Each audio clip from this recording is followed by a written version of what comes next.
Hello and welcome to Citizens Forum for the year 2014. This is being filmed on Wednesday, January the 8th. The first part of Citizens Forum is always the Walter and Jack show, so away we go. And you know, Walter, I think, well, maybe I'm exaggerating, but I think this is like a make or break year. Feels like it. Yeah, I mean, but I felt like that 20 years ago and I felt like that 40 years ago, you know. You always think, but we just seem to be at a point in human history where if we don't stop the lunatics who are running the world, I mean, they're just going to destroy everything. So it's up to us. It's really up to us. Forget the politicians, forget the media, forget everything, because there's nobody else. I just can't think of where the leadership is going to come from, aside from Canadians here in this country. So I just want to, I was talking to my Chinese medicine doctor, and she gave me kind of 6 points for being healthier. I think we were talking about health, and here they are. Eat less, exercise more, don't worry, be positive, be grateful for what we have, and be forgiving. So of those 6, you know, I'm trying on a couple with some success, and a couple are just, you know, I can't even get there, but I should. So anyways, there it is. Eat less, exercise more, don't worry or worry less, be positive, be grateful for what we have, and be forgiving. All great points. All great I think we're starting a new year. Let's start out on a fresh approach to things. It really is important to do that. I mean, the worry less thing that's a tough one, isn't it? Because you can exercise and do all sorts of stuff, but still worry a lot about the world. But for me, the little trick is okay, if you have an idea, you're really concerned about something, be thinking in ways to make positive change.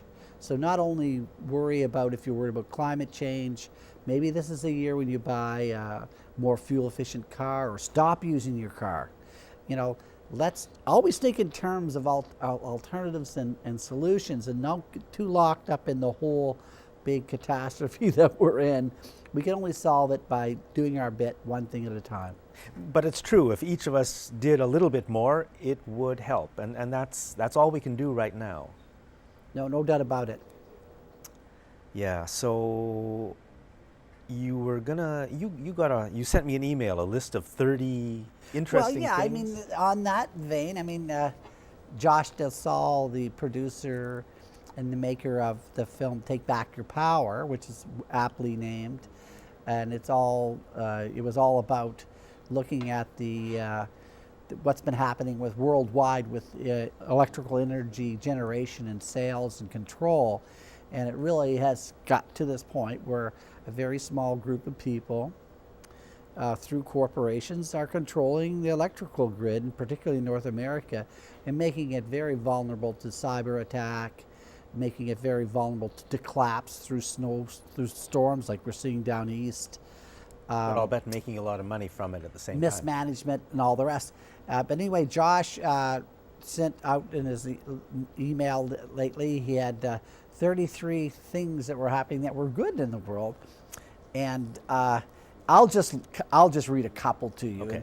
I mean, we want to post this on our website and post the link, and then people can read this. Actually, it's very good reading and a lot of good links within it. Number 1, human brains are hardwired for empathy and friendship. That there's been research to show that. A new University of Virginia study strongly suggests that we are hardwired to empathize because we closely associate people who are close to us, friends, spouses, and lovers, as being like ourselves.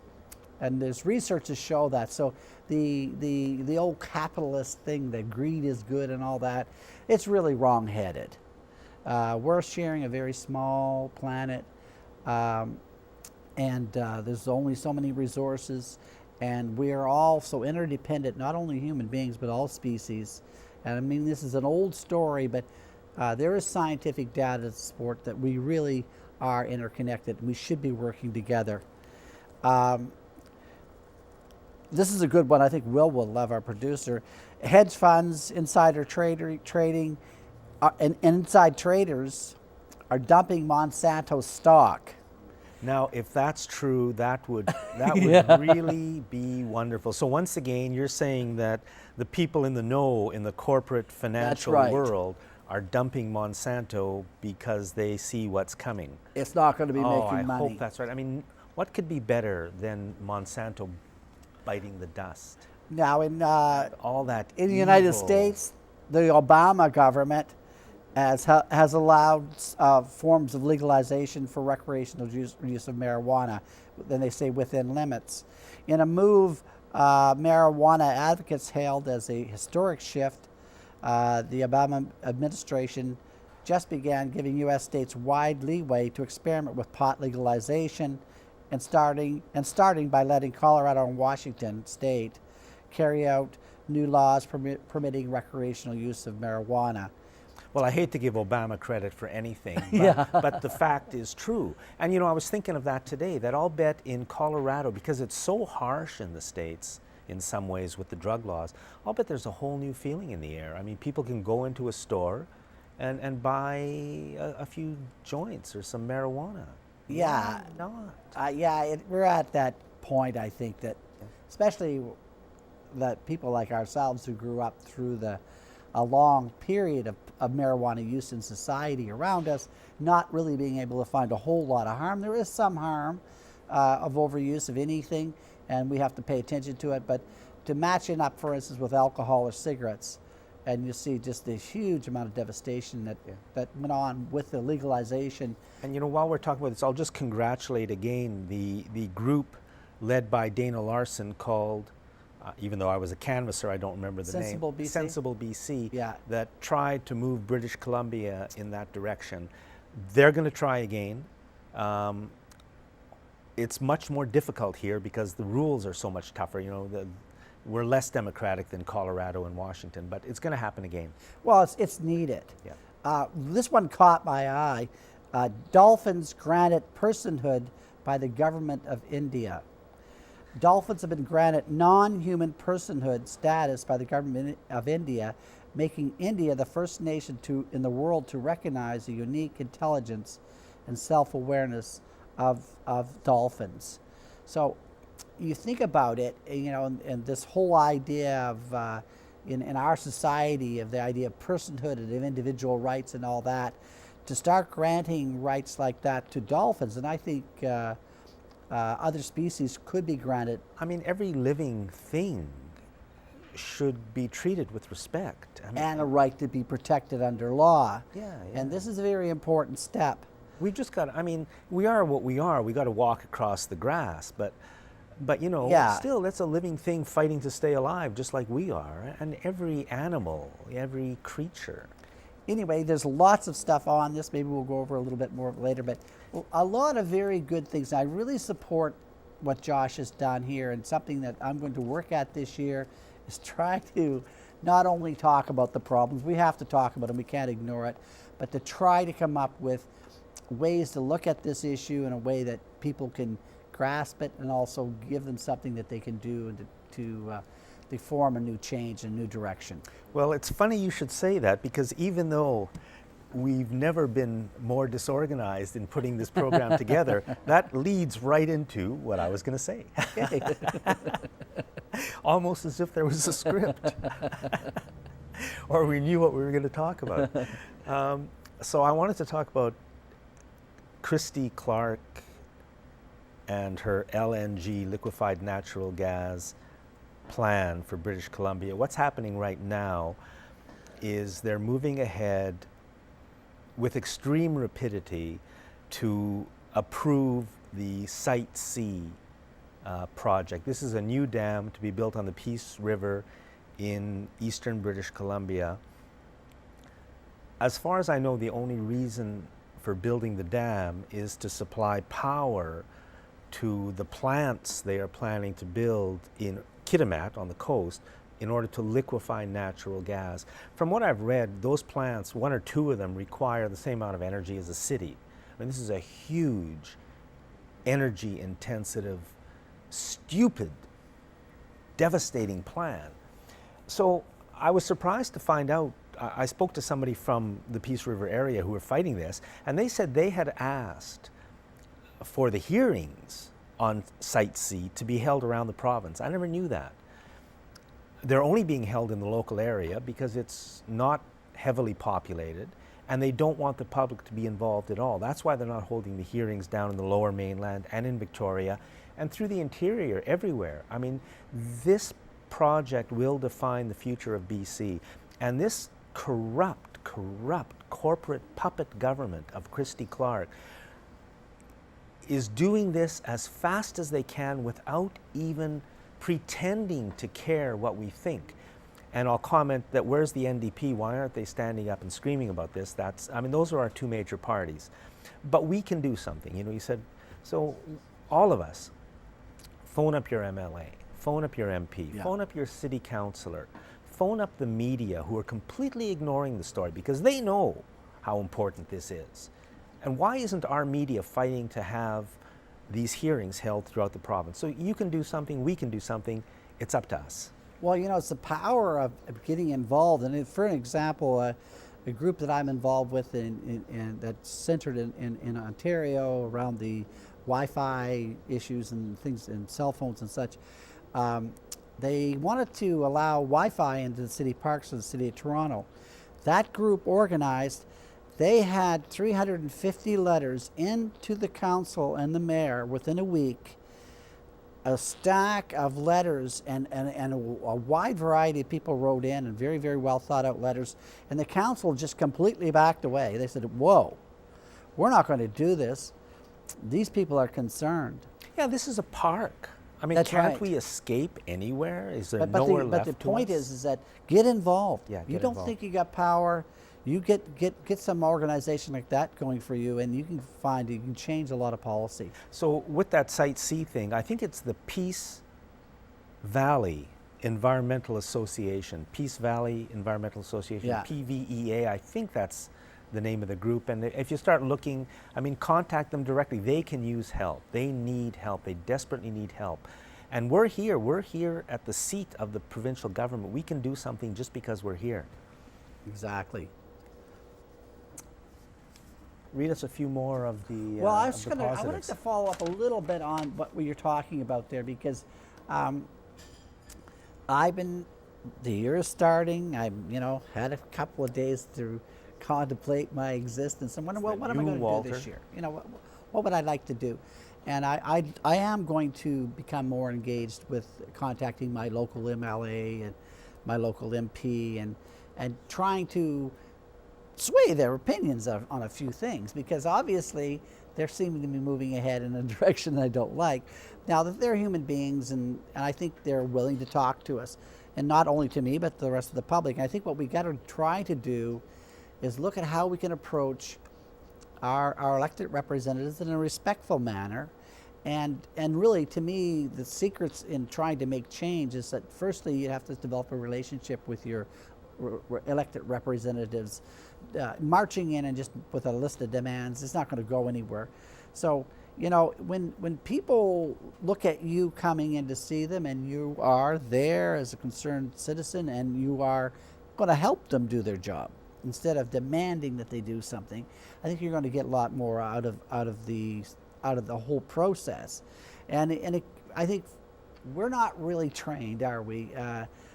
There's no course you can take on being a citizen in a democracy. Yeah, that's right. Yeah. I mean, you know, hello, why aren't we? But really, but I've been thinking about, okay, I'd personally like to do that. I'd like to talk to my elected representatives and some others that are not directly representing me. But I think it's really important that we all say we're citizens. These guys are representing us. We have a right to get our 15 minutes of meeting time with them, or a half an hour on time to time, but do it in such a way that there's a possibility you can get something out of that meeting other than just going in and complaining.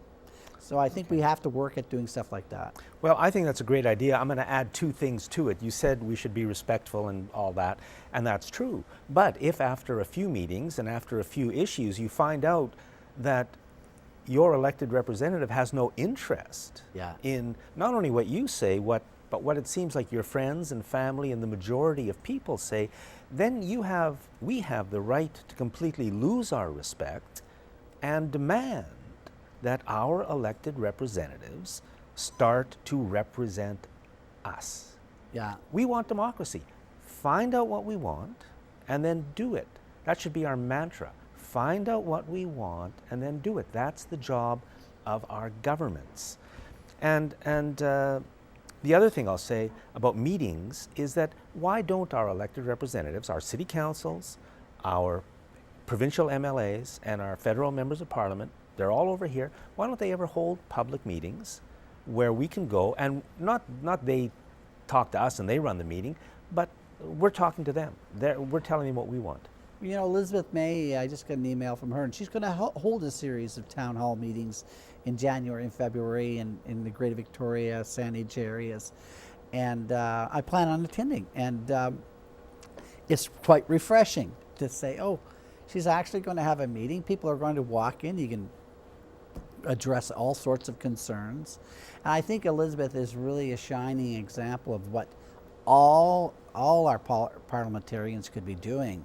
Like, just go and find out what really should be happening, and tap into all the energy and all the skills in your community, and you know, liaise with people that you can get things happening. And Elizabeth is really just the greatest example of that. And I really praise her. I don't agree with absolutely all policies, but I really respect her for doing that. Okay, I agree. After the meeting happens, please let us know this, especially the format, the process that took place, and how it goes. Yeah, so I think that's something our city, all of our elected representatives should do more, I think. I mean, if there's no public interest, then of course stop. But you know, I found when those people are out there, rooms are packed. People want to interact. And we also want to see something come out of it. So I think it's always getting back to getting engaged. I want to bring up a couple of things, Jack, just so we don't drop them off. The federal government has now came good on their threat to ban the 100-watt incandescent bulb. Right. And now we're going to be forced to having to purchase either compact fluorescence or the LED lighting emitting diode technology.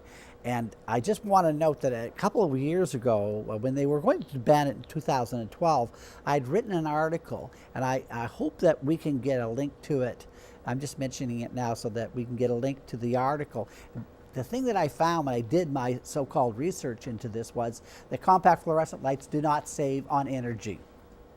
That can't be. They don't save on energy. It's all in the article.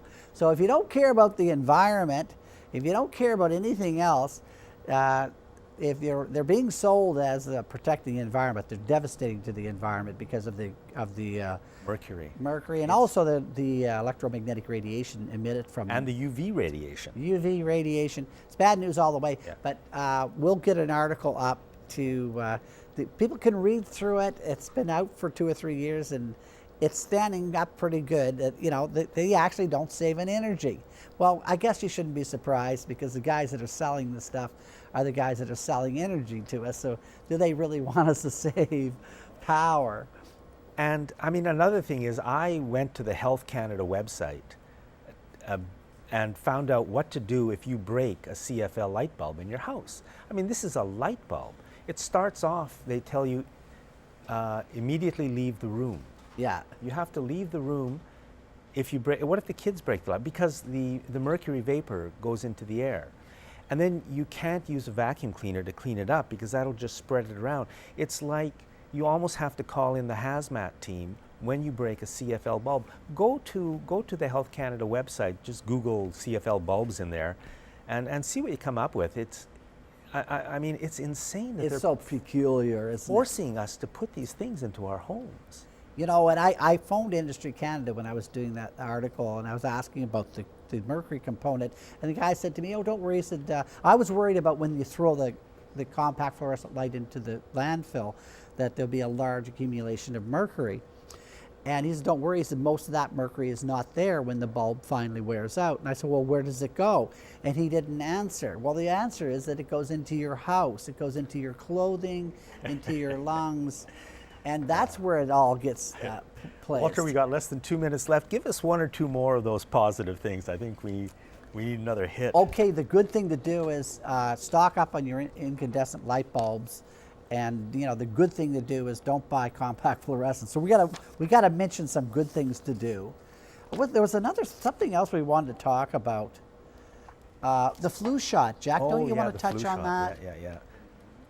When my brother was in medical school, he showed me one of his books, a textbook, that I think we both thought at the time conclusively proved that vaccines don't work. It was quite shocking, but the facts seem to be there. There's this gung-ho thing in the media. One person died of the flu. It's like front page news. I mean, thousands and thousands of people die of the flu every year. It's the drug companies. They want to sell us the vaccines, and they're going to make it mandatory. That seems to be the direction they're moving in. And, God help us all.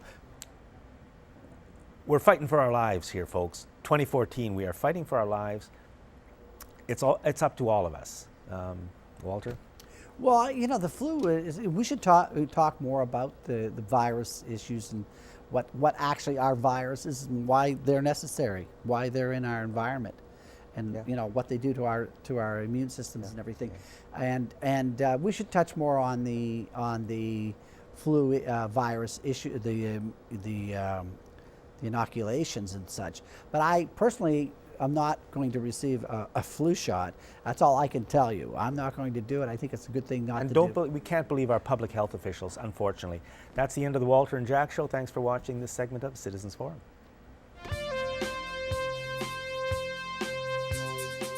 Welcome to segment 2 of Citizens Forum. This is being filmed in the Memorial Arena in downtown Victoria on Wednesday, January the 8th.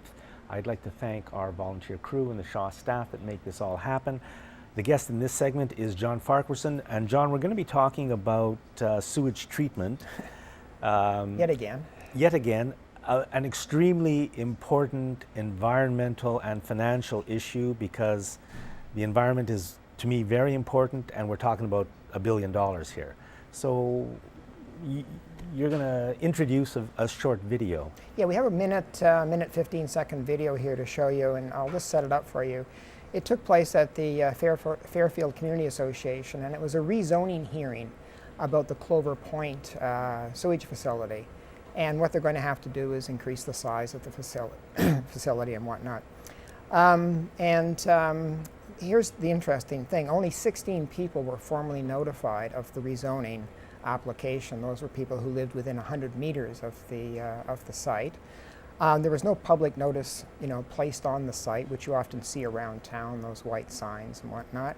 An FOI request to get the plans for the facility ahead of time was denied. So if you're an interested citizen and did happen to find out about it, you couldn't get access to the plans until supposedly the night of the rezoning hearing. So I'm just going to jump in. This is, we all know Clover Point, and Clover Point sticks out into the ocean. It's a park. Yeah, but there's nobody living around it because it juts out into the water. Right. So the rules say you only have to notify people who live within 100 meters of where the rezoning is going to be taking place. So our city council and our city staff, knowing how important Clover Point is to a lot of people, but the rule says because it juts out into the water, you literally have to notify nobody because nobody lives within 100 meters. That's what they do. And it's an insult to us. We deserve better, and we've got to get better from them. If you think that's an insult, wait till you see the clip. Yeah. Okay. So the problem here is that it had shades of Viewfield. So the CRD similarly had an open house 6 months previous in, I think, June, around trying to get a sludge plant into the Viewfield neighborhood of Esquimalt. And again, the information either wasn't there, it was incomplete, it was misleading, it was biased, and some of the material at the Viewfield hearing 6 months previous was so biased they had to remove it.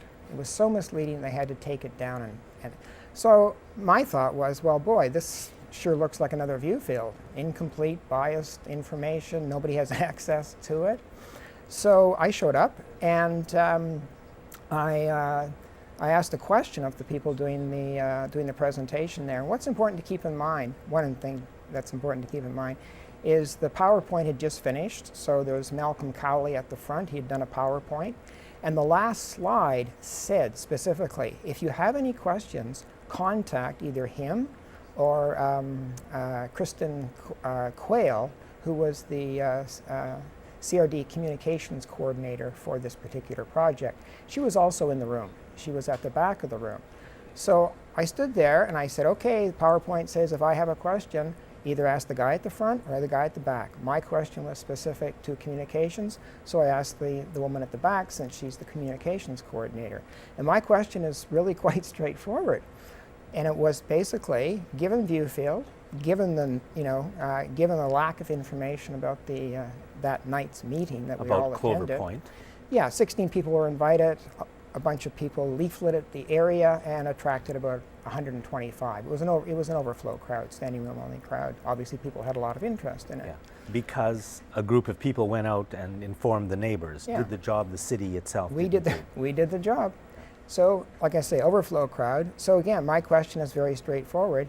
It is, would the CRD commit to honoring its policy when it comes to communication and public engagement? Will it honor its policy commitment to providing balanced, impartial, objective, and complete information? So you That's want balanced, I don't- impartial. It's not so much that I want it. Okay. This is their stated policy. Okay. Pages 4 and 5. They promise balanced, impartial, right? Complete and objective information. That's their policy promise. We didn't get it at Viewfield. We didn't get it at the Fairfield Community You asked Association. the question asking, will you commit to giving us that? From this day forth, Yeah. because the second last slide had shown a bunch of, I shouldn't say a bunch, had shown some upcoming communications, upcoming engagement sessions. So I just wanted to make sure, boy, you didn't do a good job in Viewfield, you didn't do a good job on Fairfield in terms of honoring your policy. Let's go forward. Let's make this commitment tonight. The people who have been told to ask are in the room. Let's go. So here's the clip. CRD tonight also promised that in addition to being targeted and timely, all future CTERA communications will be balanced, objective, complete, and accessible. That's what I'm asking.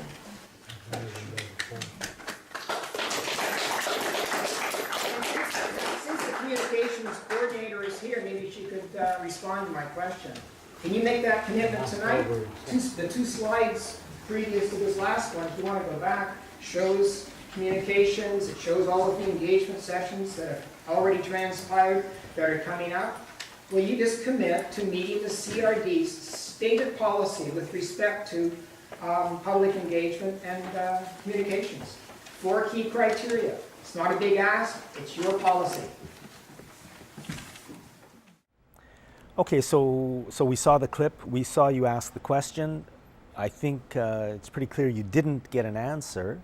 And these are from people we're paying. This isn't like an oil company coming to town and we're having trouble with the oil company. This is city and CRD staff whom we pay To answer the question. to answer the questions and to work for us, Yeah. to work on our behalf. So, and we saw, I guess, the shaking head. I'm not going to suggest that the shaking head meant don't answer the question. Maybe, it was just a cool evening or something. But Either way, despite the shaking head, the person who had been named as the person to go to with communications questions didn't answer the question. Standing right next to her, as the little arrow showed, was the project director, Albert Sweetnam. He could have easily stepped in and answered the question along the lines of, yes, we promise to honor our policy from this day forward. $295,000 a year, I think he's I getting have paid. no idea what he gets, Yeah. but he gets enough. He gets paid enough to answer the question. Yeah. So I mean, what's that about?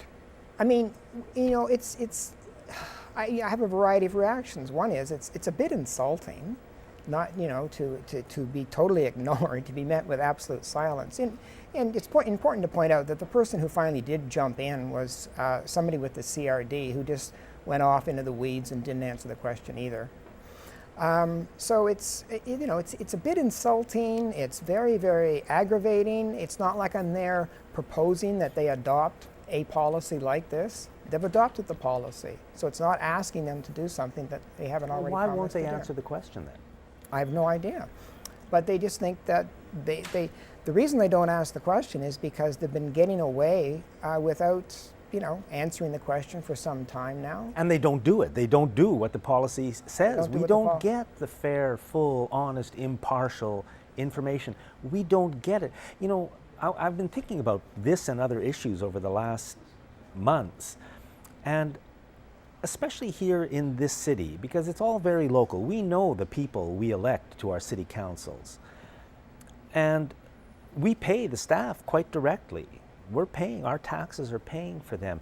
And yet it seems that once the staff is hired and the people are elected, they all stop working for us, and instead another agenda is handed to them from above, and I don't know where that above is, and they feel it's their job, and becomes their job, not to represent us, but to control us and manipulate us and do to us on behalf of the people they really work for, who, I mean, I guess are the corporate world, because who else has the power?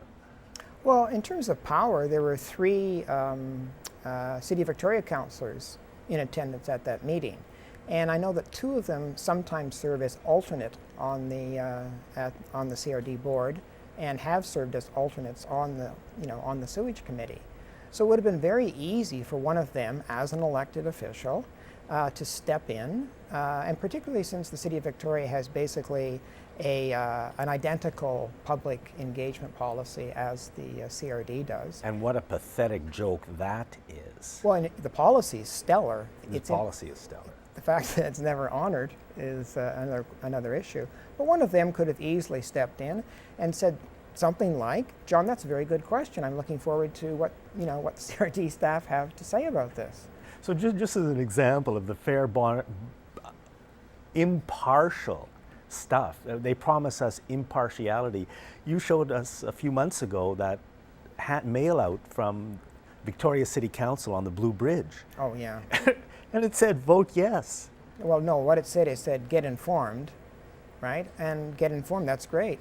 They're asking you to get informed, supposedly with balanced, objective information, but then on the other side it says, vote yes. So, anyways, we'll let that one. It's dangerous. I mean, we're talking about the scientists say we're not going to be helping the environment, and we're looking at $800 million or $1 billion in cost, a huge cost. It's just undemocratic and crazy. Who are, by the way, our 4 city representatives on the CRD from Victoria? Well, Marianne Alto, Dean the Fortin. mayor, and Jeff Young and Ben Isaac. Okay, so Ben Isaac, Jeff Young, Marianne Alto, and Dean Fortin. Right. They, as much as anybody, have pushed this project ahead to the mess we're in now.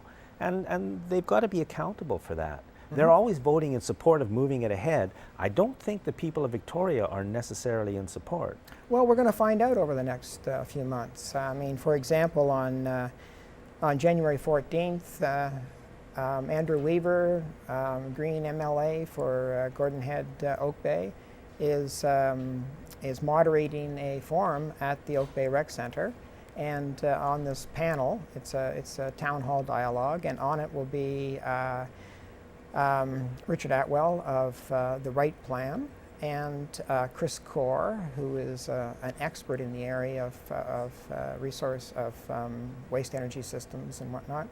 And as well, Lisa Helps, who has recently declared, Councillor Lisa Helps from the City of Victoria, who has recently declared her desire to be the mayor. So those three will be on the panel on. Do you know her position on January. sewage treatment? She's adamantly opposed to the current plan, the CRD plan.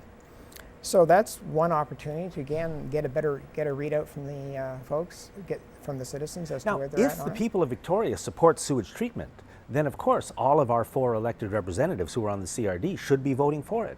But if the people of Victoria don't support sewage treatment, then our elected representatives should not be voting for it. That's what I'm saying. Yeah, so there's a number of things over the next 6-8 months that'll unfold. One is NDP-MLA Lana Popham has a petition out there to call a temporary halt to the project to have an independent review of it. Well, that's funny. That's the first I've heard. Oh, good for Lana Popham. Yeah. This is the first I've heard about that. How long has the petition been out there? Oh, just I think in its present form, maybe a couple of weeks. Where's, I hope this gets reported in the media. It's an important issue. And then today, I believe at the CRD, there was going to be a formal proposal by one of the representatives to ask the for the CRD to ask the province for an extension, not to the current completion time for the project is 2016. They're not going to meet it. Everybody knows that. They need an extension. Amendment 9 is the mechanism through which they ask for an extension. The extension they plan to ask for is to March 2018. But both provincial ministers have indicated that 2020 would be fine. Okay. So in other words, we can stop right now, think about this for a year or so, Yeah. and then move ahead. But instead, It's a full court press. contracts are going to be signed in the very near future, which will commit us even more than we're already Well, committed. right now there's the scheduled contracts are going to be signed in the March-April corridor, right? Which will basically be a point of no return, because once you sign a $200 million contract, then it's very difficult to stop that one. And ideally over the next month, but this is slowly because of other occurrences, such as the the Esquimalt Council is basically saying not so fast here in terms of what you want to build on McLaughlin Point. So there'll probably be a public hearing on February 18th or 19th on the McLaughlin Now, there's also an open proposal. house coming up on this whole thing sometime in January. Yeah, that's January, I think, 25th, and it's an open house sponsored by the CRD and I think also as well the City of Victoria. So I'm really hopeful that the information that they provide at their open house, and I think it's going to be focused primarily on the Clover Point to Esquimalt pipe. Yes, the new pipeline that's being built in Victoria. I mean, I wouldn't even know anything about it if you guys didn't mention it. There's a pipeline being built from Clover Point to Esquimalt. Right. Forget Enbridge. So that's going to be, I think, the focus of the open house on the 25th. Okay. Where's it And going to be? It's going to be at Sir James Douglas School in the gym, I believe. And it is my sincere hope that by then they will have, the folks in charge will have learned that you can't do PR as public engagement. My sincere hope is that they learn from Viewfield, they learn from the Fairfield rezoning hearing, and that they're going to get serious about honoring their policy commitment. Let me say so. This is going to be an open house. Open houses, the way they're run by our elected representatives and staff, are completely undemocratic because only their point of view is allowed at their open house, unless somebody wants to come in. I mean, there should be open, honest debate. That's what we need. We don't need their pathetic open houses. John, we're done. Thanks very much for doing the segment. We'll do it again, and thanks for watching Citizens Forum.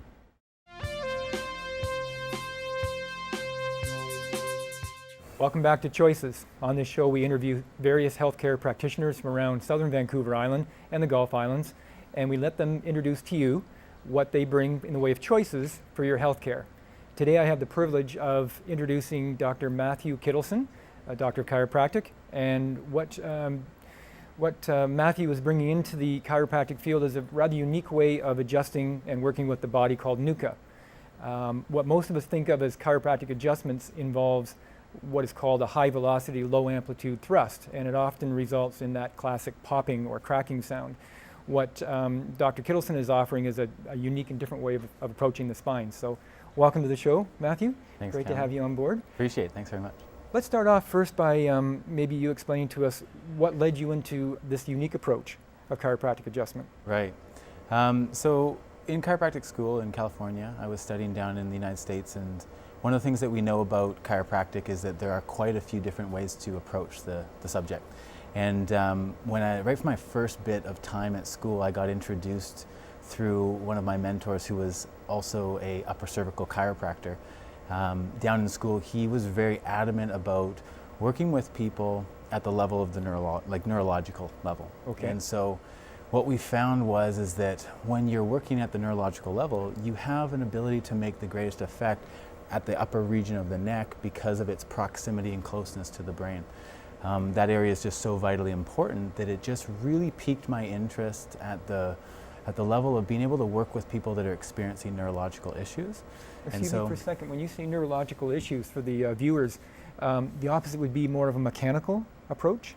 Would that be correct in saying that? Yeah, in a sense, what we have here is we have layers to the body, right? Sure. And so what we can find is that people will be addressing issues at the level of the muscle, right? So somebody could have an injury, say if I was a sports athlete and I was a pitcher and I hurt my shoulder, it might be a muscle issue, right? Okay. You can also address things and look at the level of the joint system or different areas. Sure.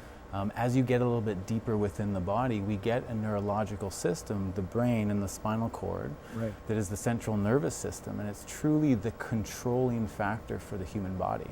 And so if you are addressing at that level, you're reaching a depth within the body that allows for certain interventions for certain people that are experiencing issues with this system, right?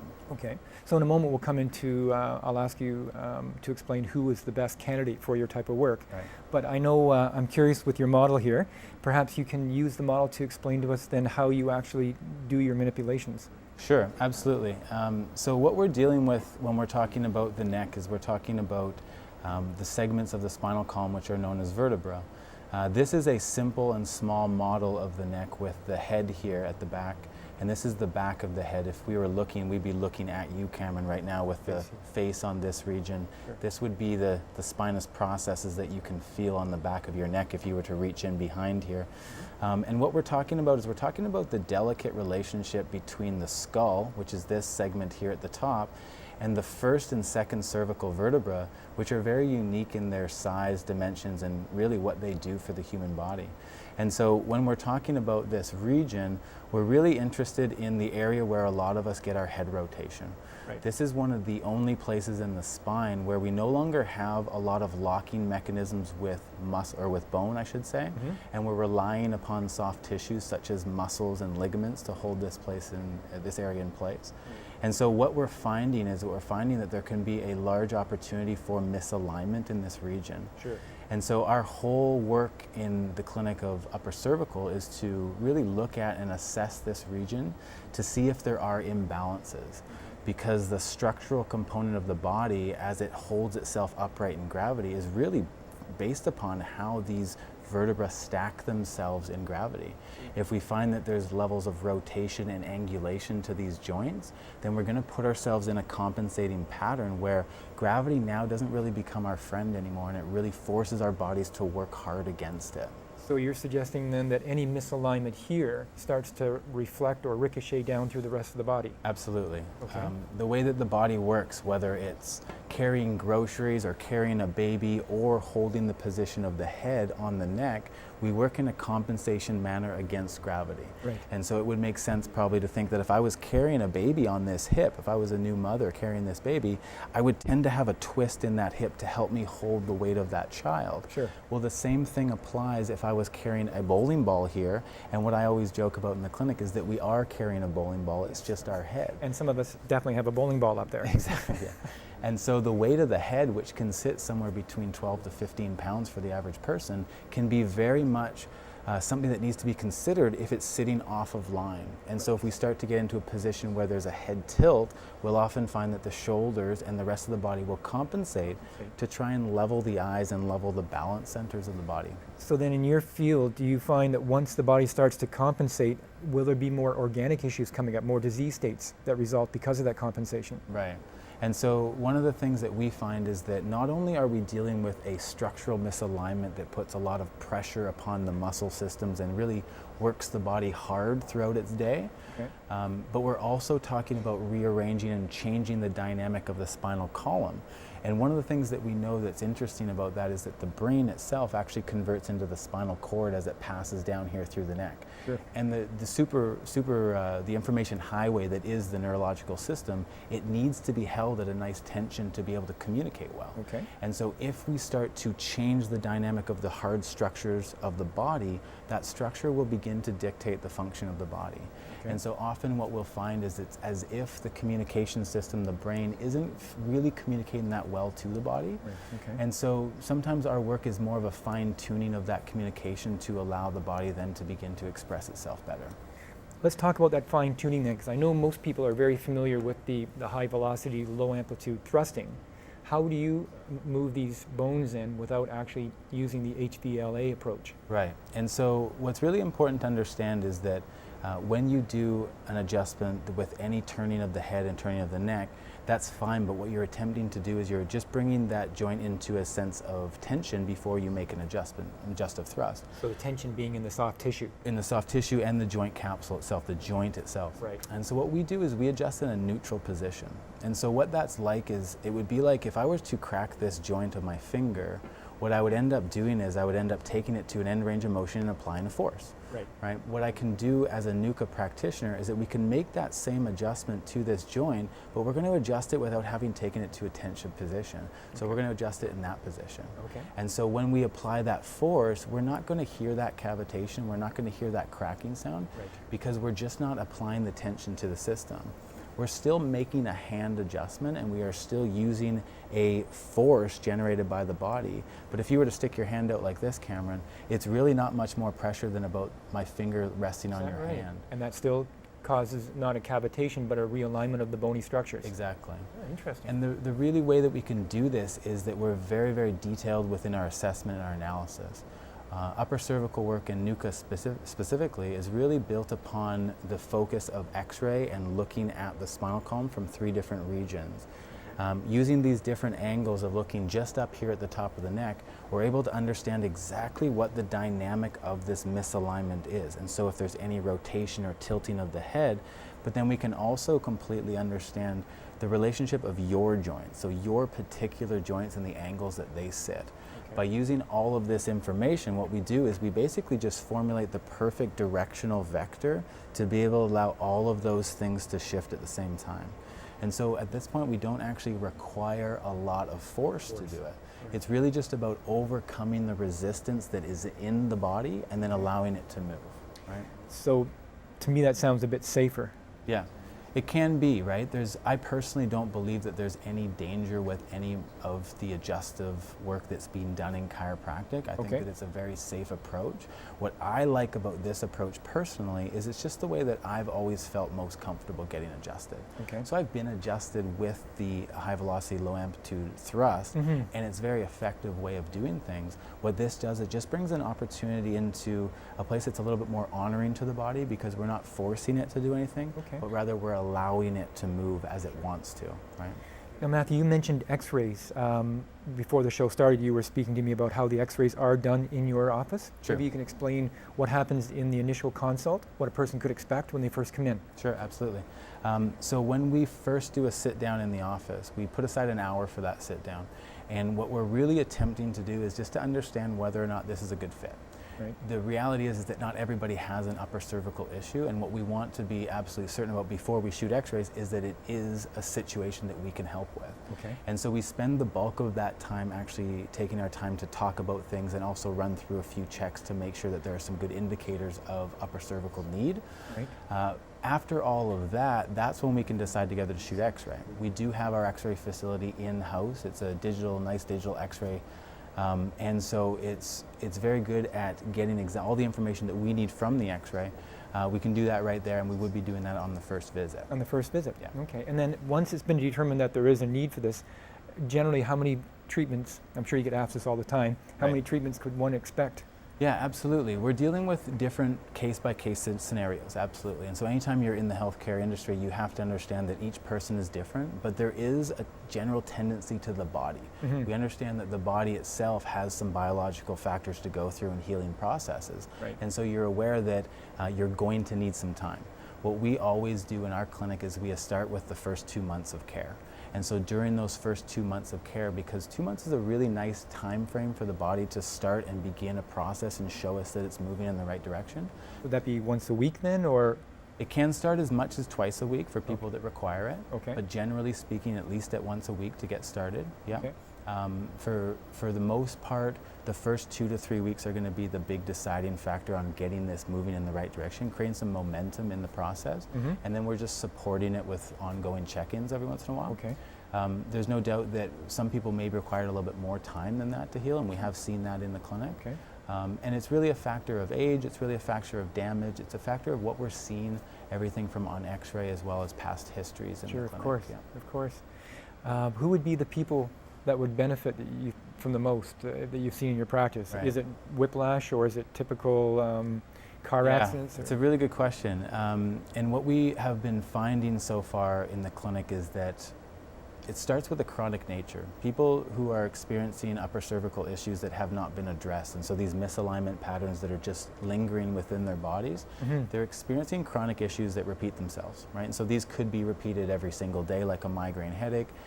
They could be an ongoing process, like somebody who's experiencing low back pain all the time. Okay. What we do know is that often when the structure of the upper cervical is misaligned, you're going to have some neurological effect, and so we do find ourselves working with a lot of chronic illness. So a lot of things like fibromyalgias and MS and Parkinson's and these types of issues can be looked at from an upper cervical standpoint. Okay. We're very excited to offer that type of an issue, or sorry, of a solution, because it's not always known that we can work at the neurological level to help with some of these conditions. Maybe you could explain for the viewers, how is it that when you adjust this area, it affects something way down here at the Right. tailbone of the Yeah, sacrum? yeah, You yeah. know, for some people, that connection just doesn't work. So maybe you Right. can explain that for us. Well, we always had an instructor in school that said if you step on the tail's cat, the tail doesn't make any noise. It's the mouth over here, right? Sure enough, yes. And so that was always his way of making light of the situation. But it goes back to that compensation motion, right? And so when I sit here and I reach this way and move body weight, right? And so anytime I move body weight, my body tends to move in some sort of compensating manner to be able to hold itself upright. Right. And so when we make a correction in the clinic, we actually do a pre-adjustment and after post-adjustment check on the body to make sure that we've made the change that we want. And the way that we do that is we assess it at the level of the hips. And so we're continually and constantly checking the level of hips through leg checks and means that we have in the clinic. And what we're finding is that people that have upper cervical issues are having this compensating pattern move through their body, and eventually the hip level is being imbalanced. And so it's just one of the factors that's easily available and readily available to see within the clinical setting. And so we'll find people that have imbalances within their body, and then post-adjustment, right after the adjustment, right into a place of balance. Without actually ever working on the hips. Exactly. So the hips Interesting. will shift in compensation to bringing this into balance. There's a connectiveness Absolutely. through that. So are you working with the dura then, the meninges around the spine? There's no doubt that all of these soft tissues are being affected, right? One of the things that we don't try and do is we don't try and discriminate between different soft tissues, right? Okay. Muscles of the spine are utilized for structure and holding a postural position. Then there's supporting musculature for movement. Right. We also have a ton of connections through ligament structures, as well as a lot of soft tissue structures around joint capsules. All of these are being put into play whenever you create any bit of motion.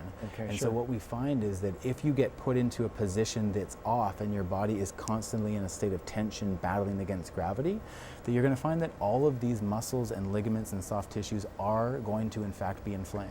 And so people that are dealing with chronic issues, whether they're dealing with chronic neck pain or whether they're dealing with chronic pain such as fibromyalgia that might be more neurological, you have inflammation throughout the body.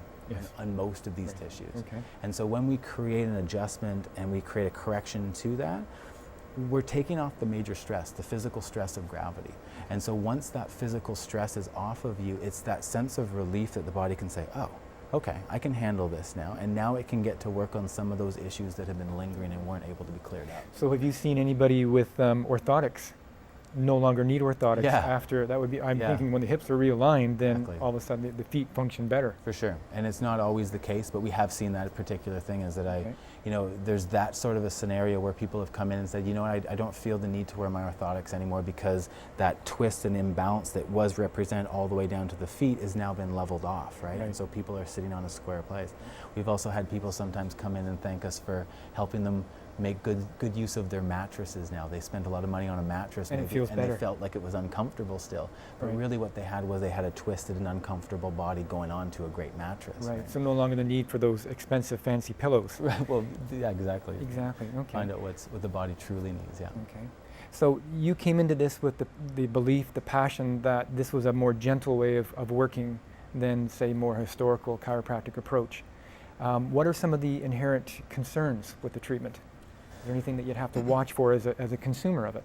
Right. I think that generally speaking, with the NUCA approach, you're going to find that there isn't a lot of negative side effects. Okay.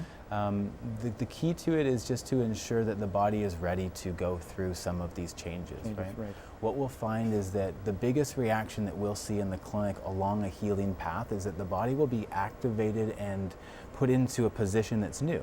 And so just like if I were to begin a workout program and went to the gym for the first time, Of course. I may experience, and hopefully actually I'll experience some muscle soreness because I've pushed my body to a certain limit, right? When we change the structure of the body, we're likely to see a little bit of that flare up with that as well, potentially, which can always be a good thing. Thank you. Well, we're running out of time. I'd like to thank you, Matthew, for coming on the show and sharing this with us. Thanks, It's Ken. always nice to get another approach. I appreciate that. On behalf of myself, Cameron Moffat, and the crew here at Shaw Cable 4, I'd like to thank everybody for watching the show. In the next few episodes, we're going to be meeting with a Bowen therapist who specializes in concussions, and also a type of physical therapy called Tensegrity Repair Series, which is quite wonderful for pelvic floor and diaphragmatic issues, and we'll be going on site for that. So once again, thank you very much for watching, and stay healthy. Bye for now.